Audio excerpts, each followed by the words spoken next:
Welcome to this video where I'm going to show you 5 quick and easy ways that you can improve the quality of your visual effects to a Hollywood standard. So with that said, let's get started.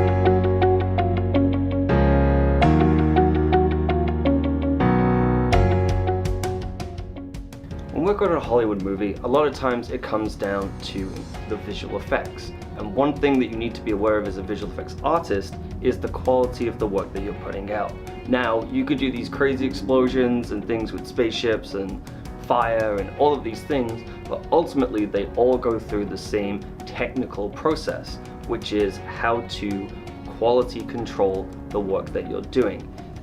More than 50% of the work that you do on a shot is actually addressing notes and making it meet technical standards, which is when we hand it off to a client, they have something that is not only visually looking correct, but at a technical level, there is no problems with it. There's no swimming matte lines, there's no mismatching colors, things like that.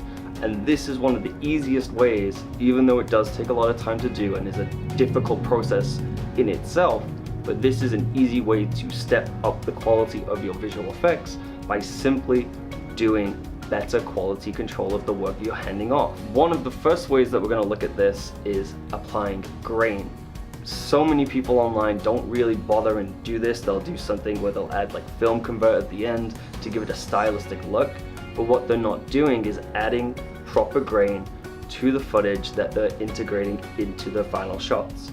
If you're doing a green screen key or you're replacing a sky, you're putting in a new image in the background or adding fire, for example, you're adding new elements from a different source, most likely shot on a different camera that has grain on it. And when you combine that with the footage that you're using for the final shot of your image, the grain will not match. Because if it's an image of a sky, it will be static noise, and if it's a fire, it will be shot in a different time of day, in a different lighting environment. So not only do you need to worry about adding grain at the end to give it a stylistic look, you need to make sure that the grain from the CG or digital elements you are adding to your shot match perfectly the elements that you shot on set during the day. If you're the visual effects artist on your own projects, this is an easier way to deal with this, but if it's not and you're working with a director, this is something that you can request from them that they film with their camera. What you need to do is film what's called scanned grain.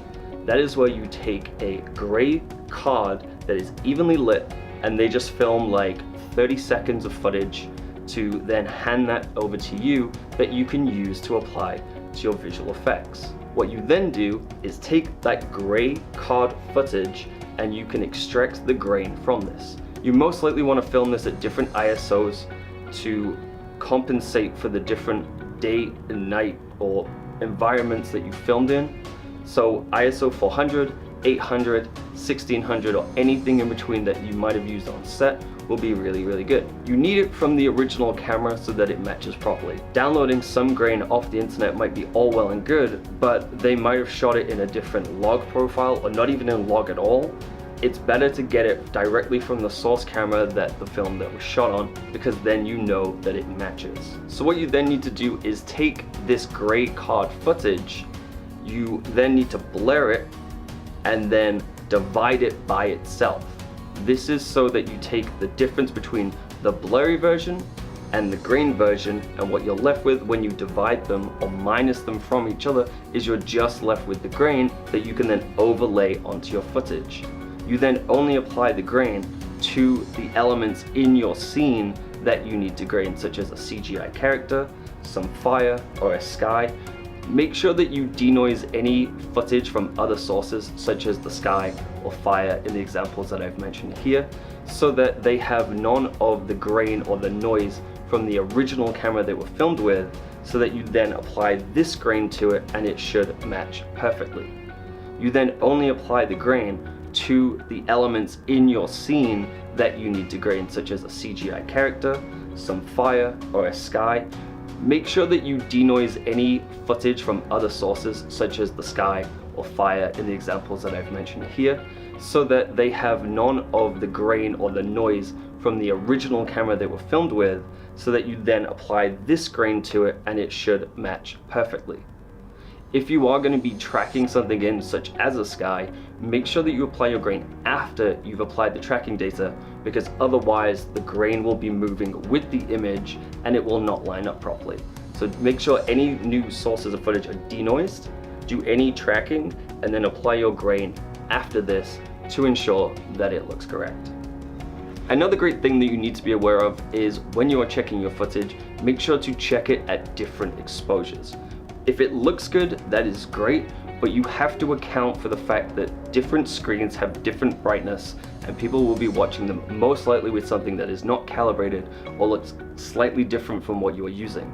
So if you're doing all this work and just looking at it in terms of how it looks on your screen, you need to also account for any other screen too. Unless you work at a studio, you're most likely not working with an accurately calibrated monitor and not looking at something in Rec 709 unless you have a specific monitor for that. What you're looking at is an sRGB, or the standard screen color space that you will get with a monitor or a screen. So you need to have some way of accounting for all these variances in luminance that's coming from different people's screens. So by checking all your work up to 2 stops above and below your correctly exposed image is a fantastic way to do that. It makes sure that your highlights are all at the same level so that they all, if they clip at the same point, and all your shadows are all at the same black level. Next, you want to check your saturation. This is a really easy one to check because you basically just double the saturation. This makes sure that the red, green, and blue channels are all matching in terms of intensity and saturation, so that things like red, green, and blue are not too much or too little and they match the other colors that are similar in your scene.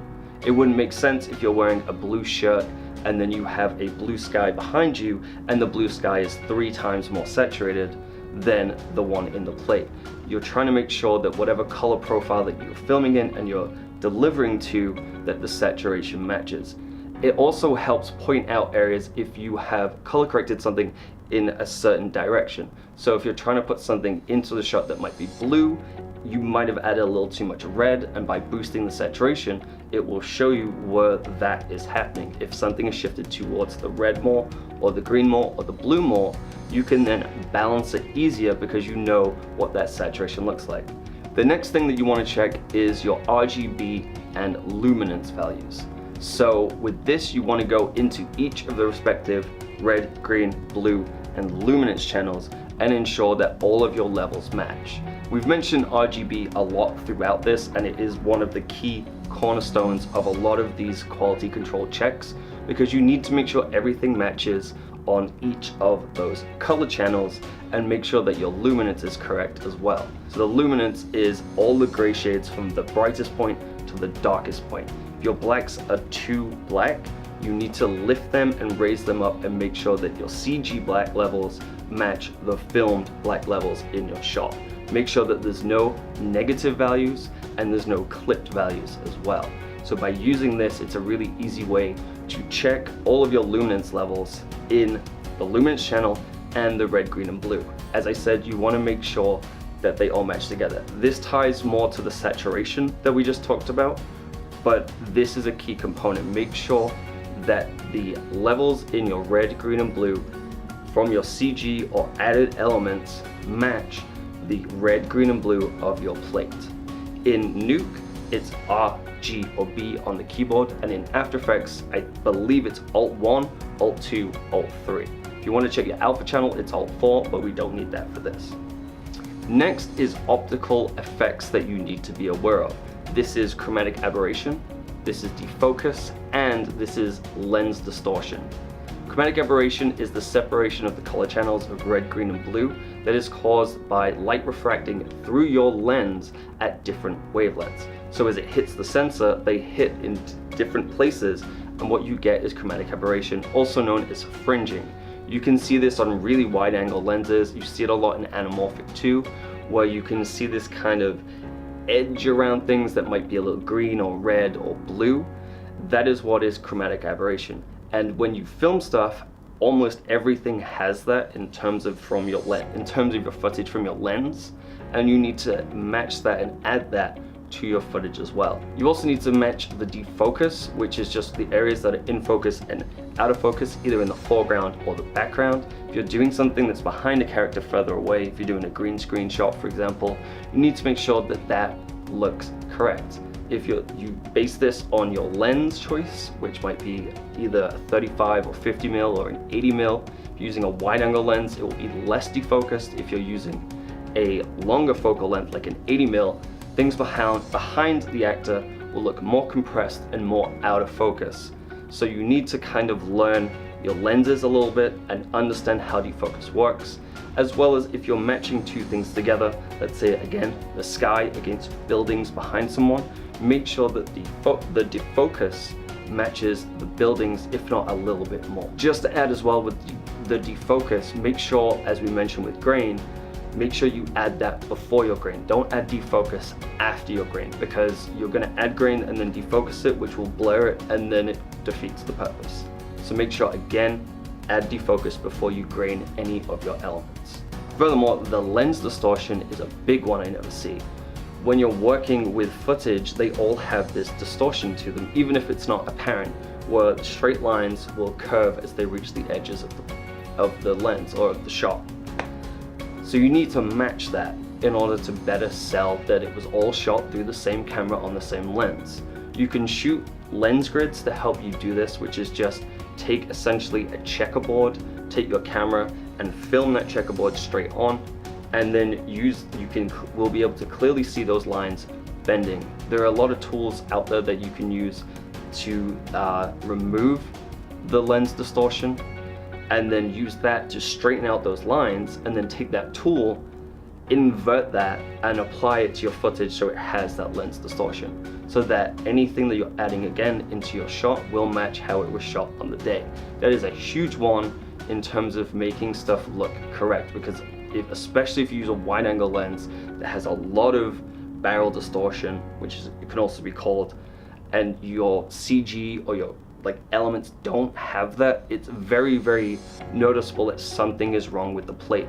Your job is to make an image look as if it was all filmed together in one coherent single shot through the same lens. And when you hand that off to someone else, their job should not be to have to fix your mistakes.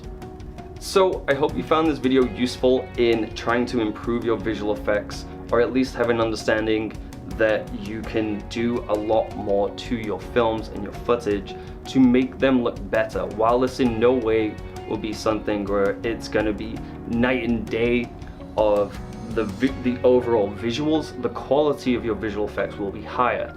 The things that give away bad visual effects are the subtleties where we don't see necessarily that something's wrong, but we feel it. We know that that CG car doesn't sit in the scene right because the color and the saturation's off, it has no grain, or you have this crazy barrel distortion but the car is completely straight lined.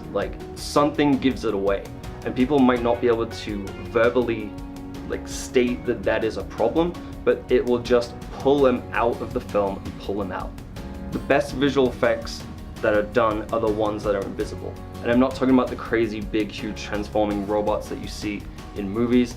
Those are obvious visual effects. I'm talking about the invisible, subtle ones. If you do this on a wire removal and the grain doesn't match or the color doesn't match, people will feel it. They will feel the wire moving and it will pull them out. And your job, if it's done well, sadly will never be seen. And take that as you will. So if you want to follow me on Twitter, it's @CamcorderKid. If you want to follow me on Twitch, it's twitch.tv/CamcorderKid. I stream about 5 days a week.